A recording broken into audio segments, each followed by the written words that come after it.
Karnataka cabinet విస్తరణపై ఇంకా చర్చలు కొనసాగుతూనే ఉన్నాయి. అన్ని అనుకున్నట్టే జరిగితే రేపు మంత్రివర్గ విస్తరణ కూడా ఉంటుందని తెలుస్తోంది. అయితే హైకమాండ్ ఇందుకు గ్రీన్ సిగ్నల్ ఇస్తుందా లేదా అన్నదే ఇప్పుడు ఇంట్రెస్టింగ్ పాయింట్.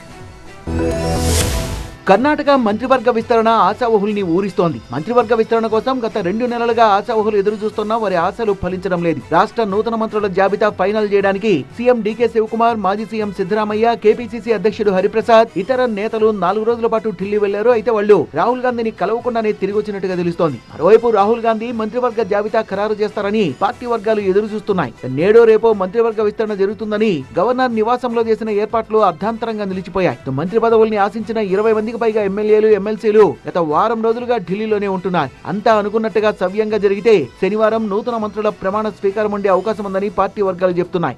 పార్లమెంట్ సమావేశాల కారణంగా పార్టీ అగ్రనేతలు అందుబాటులో లేకపోవడంతో తుది విడత చర్చలు జరగలేదని తెలుస్తోంది. ఓవైపు నీటి అక్రమాల వ్యవహారంపై పార్లమెంట్ లో వాడివేడి చర్చలు నడుస్తుండగా పార్టీ అగ్రనేతలకు రాష్ట్ర వ్యవహారాలపై చర్చించే తీరిక దొరకడం లేదు. ఇప్పటికే కేసీ వేణుగోపాల్ తో తుది విడత జాబితాపై చర్చలు ముగిసినా రాహుల్ గాంధీ ఆమోద ముద్ర కోసం ముఖ్యమంత్రి ఎదురు చూస్తున్నారు.